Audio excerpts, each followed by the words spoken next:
Olá, eu sou Cavalcante Júnior e este é o Pode Vir, o podcast da vida acontecendo. E quem senta-se à mesa hoje é o professor Dr. Pedro Mourão, da Universidade Estadual do Tocantins, para falarmos sobre quando os algoritmos aprendem a odiar. Pedro, seja muito bem-vindo pela primeira vez ao Pode Vir, satisfação enorme, dando continuidade a uma conversa que nós já tivemos em 2025 com a professora Helena Martins, que é uma das coautoras do livro República do Ódio, juntamente com o professor José Maria Monteiro, da UFC. E hoje nós temos a gênese dessa pesquisa, que tudo começou com uma tese de doutorado.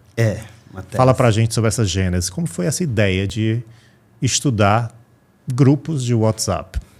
Inicialmente começou com mal-estar, um mal-estar da contemporaneidade. Era o ano de 2016 e eu sentia naquela época uma efervescência de mal-estar nas redes sociais. Começando pelo Facebook, que na época era mais forte. Então, a gente está falando de 2016. Esse foi o ano que começou a minha pesquisa. O preâmbulo dera para trazer para a seleção de doutorado de 2017 na Universidade Estadual do Ceará, na área de Sociologia. Primeira turma. E, na época, eu lembro que eu percebia que houve um ponto de mutação que me chamou a atenção, que foi uma série de jovens levando memes do finado Enéas Carneiro, né? Enéas Carneiro, para quem não sabe, foi um candidato, né? O Enéas, meu nome é Enéas, que ele tinha um discurso nacionalista, de ultradireita, com perspectiva reacionária, e não casava com a ideia de juventude. Nunca casou esse binômio, reacionarismo e juventude. Sempre foi um pouco distante. E eu achei aquilo muito estranho, muito artificial. Aquilo foi intrigante para ti naquele momento? Demais. E, consecutivamente, eu percebi que havia uma mobilização, porque havia um vácuo de poder em relação à direita, porque o Aécio Neves, que era então um expoente da direita naquele momento, havia perdido, havia se afastado, e ele estava sendo investigado por questões relacionadas a crimes, etc. Então, ele foi abafado do campo da direita e ficou um vácuo. E, nesse vácuo, várias pessoas tentaram se escalar, né? Magno Malta e outros candidatos estavam por ali meio que sondando esse espaço. E eu notei que, nesse vácuo, começou a surgir um nível de reacionarismo muito forte entre os jovens. Eu falei, e as famílias brigando, e os amigos se separando, e companheiros e companheiros. Eu falei, e tudo por causa da internet, redes sociais. E aí eu comecei a investigar. Não foi uma investigação geral, observei, isso aqui não é natural, isso aqui tem um duplo movimento, uma dupla agência. Uma agência natural, né, das pessoas se debatendo nas suas emoções, mas um inflacionamento desse potencial de ódio baseado nos algoritmos da entrega das redes sociais. Eu falei, aí a minha imaginação sociológica disse, aí tem coisa. E você tem essa dupla formação. Você é sociólogo e você também é analista de sistemas. Sim, sou analista e desenvolvedor de sistemas e cientista social. E em que momento você decide focar? Bom, eu preciso olhar, eu tenho um Instagram, eu tenho um Facebook, eu tenho grupos de WhatsApp, eu tenho um Telegram. Quando é que você escolhe o grupo de WhatsApp? Em 2017, no doutorado, o meu orientador chega, olha, você tem que decidir sua vida. Né? O que é que você vai fazer? Você não tem condição de dar base para uma pesquisa em todas essas linhas de frente, YouTube, Instagram. E eu comecei a perceber assim, qual é o aplicativo que emerge inicialmente tudo. Né? O ponto de virada, WhatsApp. Ninguém mais tem telefone. Ninguém mais tinha nem telefone. Tinha o quê? Você compra um WhatsApp. Você não tem uma ligação de chip normal, você tem uma ligação de WhatsApp. As pessoas se emocionam, morrem, choram, se perdem, namoram, terminam o namoro, começam empregos pelo WhatsApp. Eu falei, então é aqui que é aqui. E você falou sobre esse inflacionamento. Você disse, isso não é uma agência humana, existe uma inflação aí. E foi através desse inflacionamento que você chega às revelações da participação da inteligência artificial nesses grupos gerando conteúdo? Nesse momento havia os intelectuais, né? estavam debatendo se aquilo ali era natural ou não. E como eu estava dentro, né, eu estava no começo 59 grupos de WhatsApp, monitorando eles. Você acompanhava 59 grupos? 59 grupos de WhatsApp. E aí que veio a parte de acesso de dados, para eu poder conseguir fazer o approach quantitativo, para poder fazer essa filtragem, para aí chegar no quali. Ou fazer o oposto, né? Comecei pelo quali, depois fui por quanti. É uma dobradinha, quali-quanti, quanti-quali. E, nesse sentido, o pessoal dizia, não, isso aí é natural, isso é natural. Eu falei, cara, isso não é natural. Isso não é natural. Porque se fosse natural, essas ondas vão, né? Esses movimentos sociais vão e descem, eles oscilam ali, que estava muito, muito exponencial. E favorecia um grupo político específico. Então, se alguém está ganhando, alguém está pagando. E foi aí que eu pensei, isso aqui não é uma agência natural. Eu chamava de agência ciborgue. O que seria uma agência ciborgue? Ela é biológica e mecânica. É uma agência que havia uma intenção das pessoas, né, um ressentimento político, que era agenciado, que era administrado de forma empresarial, essa é a minha hipótese na época, para poder beneficiar grupo político específico e negativar o outro grupo. Muitos colegas da UFC, professores da UERJ, não, você está ficando maluco, Pedro. Você está fora de rota. Eu falei, vou ter que testar a hipótese. E aí começou a parte etnográfica. Eu lembro muito, tem uma foto que o pessoal fez, a brincadeira na pós-graduação, comigo deitado, assim, dormindo, dentro da pós, porque eu passava várias noites, varando a noite, olhando os grupos de WhatsApp, porque eu não tinha uma leitura computacional boa na época, antes da minha graduação na computação, e aí eu ficava monitorando um a um, olhando, e eu percebi um movimento orquestrado. Foi aí que eu falei, é aqui. Vários números diferentes, mandando a mesma mensagem, em horários de madrugada, em vários grupos diferentes, com a mesma mensagem. Não pode, é muita coincidência. Ao mesmo tempo, de madrugada, é uma orquestra. Nesse momento, a tua hipótese começa a ser comprovada. Comprovada. E aí eu começo a materializar ela a partir desses dados digitais, levando isso para a universidade e mostrando para os professores. Ó, tá aqui, existe uma agência paga. Quais foram as revelações dessa pesquisa? O que você... eu tive que separar aqui, porque foram muitas. Às vezes nem eu consigo, assim, porque a gente faz a pesquisa e a gente não acessa a realidade. Ninguém acessa de fato a realidade. Para a gente acessar a realidade, você precisa fazer uma leitura cartesiana e que limite os seus achismos, né? Que vá refutando eles. E vários desses achados estão compilados neste livro, o República do Ódio, a dinâmica da extrema-direita no WhatsApp, que foi publicado em 2025, no edital Flecha, da editora UFC, uma chamada pública, com certame que concorreram livros do país todo, e o livro tem como autoria José Maria Monteiro, Helena Martins e o Pedro Jorge Mourão, que escreveu a tese que deu origem a esta obra. Então, quais foram as revelações? Primeiro ponto, o WhatsApp não radicalizou a política. Ele organizou o ódio. O ódio já havia, as pessoas já não gostavam dessas minorias. A sociedade brasileira é conservadora, é falso moralista, é reacionária e pragmática nas suas intenções econômicas. Então ele potencializou o ódio? Ele administrou de maneira empresarial, porque haviam empresas, haviam pessoas, agências de publicidade, haviam bunkers digitais organizados para esse fim, para organizar o ódio das pessoas. Eu tive acesso a algumas informações que estão na minha tese. No livro eu acho que a gente não colocou. Alguns desenvolvedores de software criaram aplicativos. Eu conheci alguns desses aplicativos no background, conversando com pessoas na dark web. Informantes me passaram esses aplicativos que fazem o quê? O que a gente chama de disparo de mensagem. Aí começam os disparos de mensagem. Aplicativos clandestinos criados por desenvolvedores vendidos na dark web para esse fim.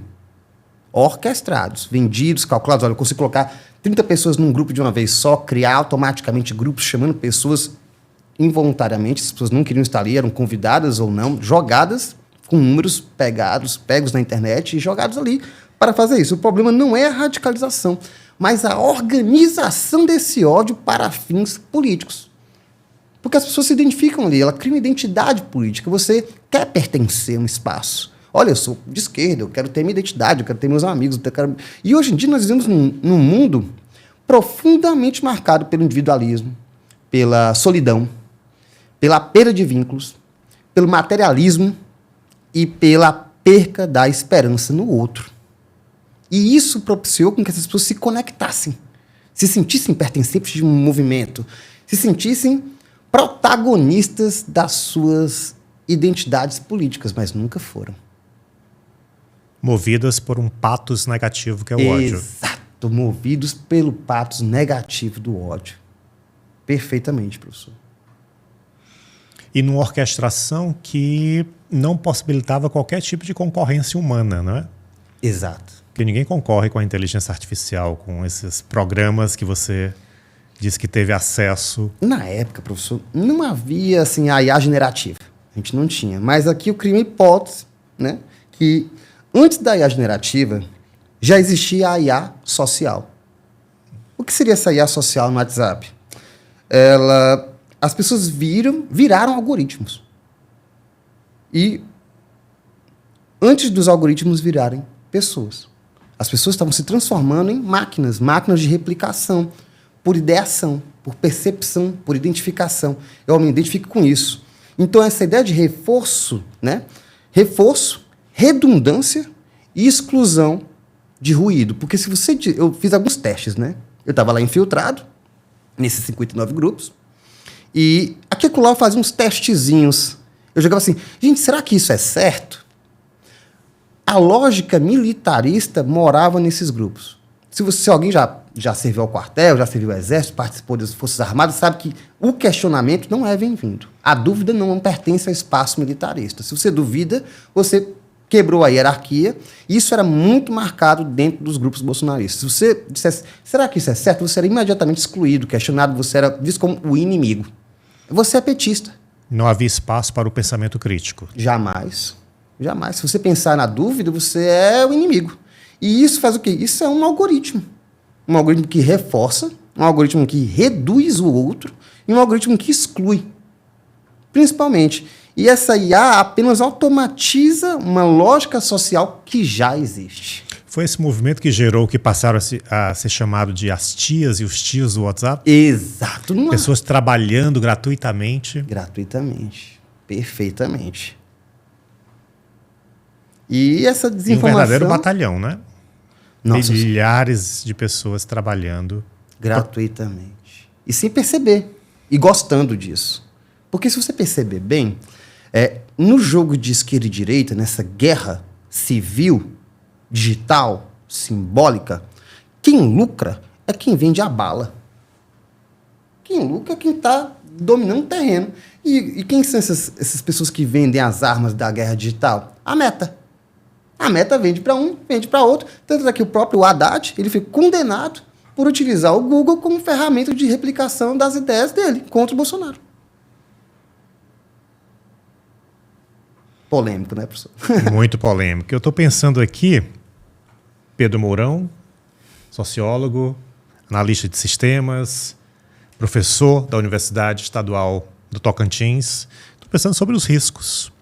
Os riscos disso tudo, né, para a política e para o futuro da democracia. Isso te atravessa também, como cientista social? Ah, demais, professor. Como ser humano, né?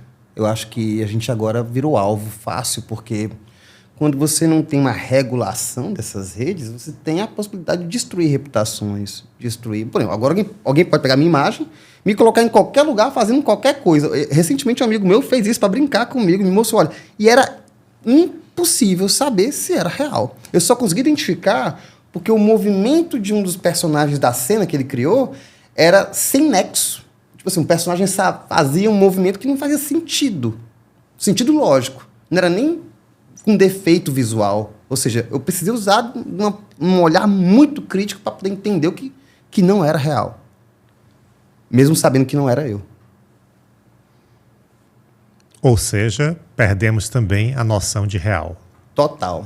Isso aí tem muito a ver com a ideia do Guy Debord e a sociedade do espetáculo. A espetacularização. Porque você não tem mais como ser só intelectual. Você tem que ser um showman que venda a ideia que você está propondo em uma tese.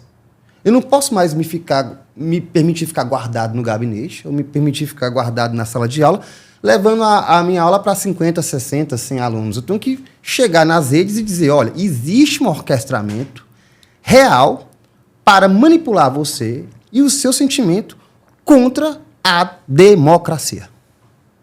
Só que para fazer isso, eu tenho que dar a cara a tapa. E a maioria dos cientistas não tem essa verve. Escutem o que o pesquisador acabou de dizer. Existe uma orquestração para capturar você, né, emocionalmente, para trabalhar como algoritmo, produzindo patos, emoção negativa, como esta que nós estamos falando hoje, que é o ódio, né, que deu origem ao livro República do Ódio, mas podem ser outras emoções negativas, dentre as muitas possíveis de serem expressadas, mostradas. Outras descobertas importantes. Pedro. O ódio é uma linguagem política super eficiente. Super eficiente. A ideia da própria... O termo da tese é a República do Ódio. O que é essa República do Ódio? Eu peguei a ideia de Platão, né? A República, né? A res pública, a coisa pública, né? A coisa que importa para o público. E essa importância, ela vem do emocional. Política, ela é irracional. A gente pensa que a política é um ambiente racional, lógico. Nada disso. Ela é totalmente emocional. Ela é tão emocional que você vota, muitas vezes, no candidato mais bonitinho, no candidato mais simpatiquinho, ou na pessoa que é mais popular do Big Brother. O cara pode ser um analfabeto. O cara pode ser um abissal, um sujeito boçal, mas você acha incrível. A gente pode falar de diversos personagens públicos que têm mau caráter, explícito, taxado, criminoso, mas que são idolatrados nas redes sociais. E nós, cientistas, que trabalhamos sério todo dia, desenvolvemos trabalhos fantásticos, não somos levados a sério. Então, há que se pensar numa luta para a valorização da ciência, valorização da cultura e valorização do diálogo, da divergência, do respeito à divergência. Porque, se você pensar, ninguém mais tem esse diálogo, né? Duas lógicas que se encontram, que se comungam, que trocam experiências. Hoje nós queremos o quê? Vencer o debate. Mas como é que a gente vence um debate se o debate não é para vencer? Quem é que diz que o debate é para vencer? É um jogo de vitória e derrota? Não. Isso é uma lógica capitalista importada dos Estados Unidos, dos grupos de debate das universidades norte-americanas. Os grupos de diálogo, de debate, olha, eu vou vencer. Ou em toda aquela cultura do gongar o outro, quero vencer o outro publicamente, eu quero destruir a moral do outro. Isso casa com a ideia de Pierre Bourdieu do poder simbólico e da violência simbólica. Eu digo isso porque eu comecei minha carreira, como acho que a maioria dos cientistas sociais, no Fortaleza, no Ceará, com a corrente da sociologia da violência, que é uma das correntes mais fortes da sociologia no estado do Ceará. E eu comecei ali, há uns 20 anos atrás, né, com o professor César Barreira, o professor Giovanni Jacó, Gil, na UES, no LEVE, no Covil, e desses grupos de pesquisa. E eu percebi que a violência física, ela, antes dela acontecer, existe um processo de destruição do outro simbolicamente. Primeiro, eu dilapido a imagem do outro, xingo, convenço a comunidade de que aquele indivíduo não é um ser digno, né, de respeito, que eu posso destruí-lo porque ele destrói a moral pública. Eu convenço. Um caso bem explícito desse, eu acho que bem marcante na sociedade cearense, que foi razoavelmente recente, foi o caso da Dandara. Sim. O caso da Dandara, ele foi o quê? Você pode ver nos vídeos, se vocês forem procurar na internet, que os agressores dela vão fazendo uma via crucis de xingamentos contra ela até chegar ao ponto do assassinato. Primeiro eles destroem você simbolicamente. Depois eles destroem você fisicamente. Então eu comecei a partir dos meus estudos para a área de política, porque a política, ela trabalha essa ideia de destruição do inimigo. simbolicamente, né?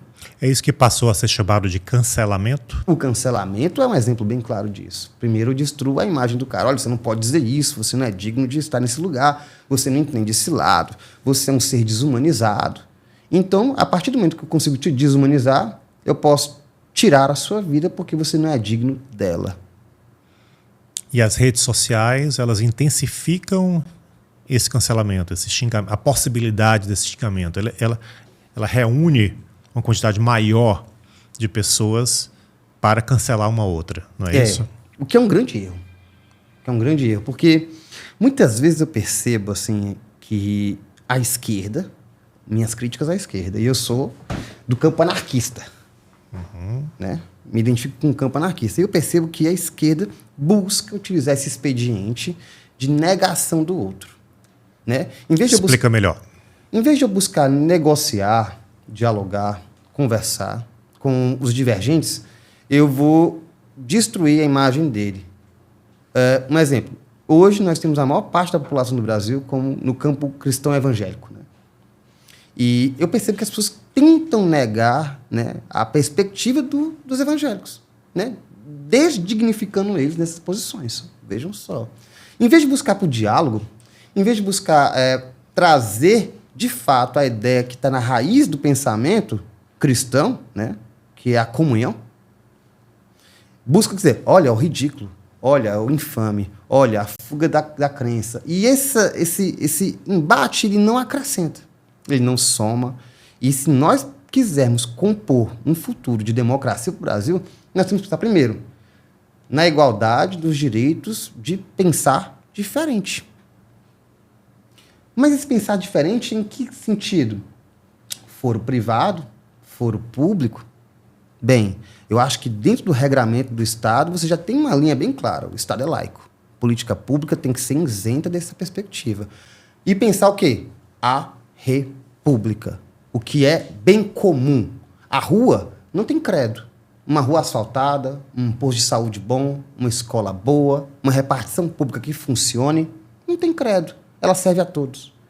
E a partir do momento que serve a todos, todos podem pensar em viver em comunidade, transcendendo essa ideia de nós contra eles. Porque quem ganha com isso são outros. Reler o diálogo à República de Platão pode ser um início? Claro, claro. Perfeitamente. Eu acho que fica a dica. República de Platão. Um livro que tem mais de 3.000 anos de existência e ainda se faz necessário no século XXI. Exatamente. Perfeitamente, professor. O que mais você sugere como leitura para quem está nesse momento inquieto, inquieta, te escutando, mas se permite, eu quero pensar, eu quero aprender, eu quero compreender o que está acontecendo para não ser mais um a ser cooptado por um algoritmo do ódio? Eu acho que a primeira leitura é esse livrinho aqui, né? A República do Ódio, está disponível na editora da Universidade Federal do Ceará, da UFC. É um livro fantástico, modéstia à parte, composto por um trabalho em equipe de diversos profissionais da área de comunicação social, da área de sociologia e da área da ciência da computação, em prol do desvelamento racional do que estava ali. E um convite a mais que eu faço é o livro A Construção Social da Realidade, de Peter Berger e Thomas Luckmann. Repete o título. A Construção Social da Realidade. A gente pensa que nossas ideias... Por que ler este livro? Porque a gente acredita que tem um euzinho independente do todo, que a gente pensa separado do mundo. Tudo que está aqui dentro veio de fora. E tudo que está aqui fora veio daqui de dentro. O psicológico e o social são duas metades de uma mesma moeda. Não dá para pensar o psicológico sem o social, nem dá para pensar o social sem o psicológico. Então, fica aí esse livrinho para você pensar que talvez tudo que você acha que é você seja uma invenção que a sociedade te deu. Então, estamos conversando com o professor Pedro Mourão, da Universidade Estadual do Tocantins, sociólogo, cientista social, analista de sistemas. E, Pedro, este 2026 vai ser um ano muito especial. Demais. Um ano de eleição. O que você está prevendo para 2026? Quais são os erros que a gente vai repetir em 2026? E o que a gente pode aprimorar no fazer política de 2026? Ou no fazer político de 2026?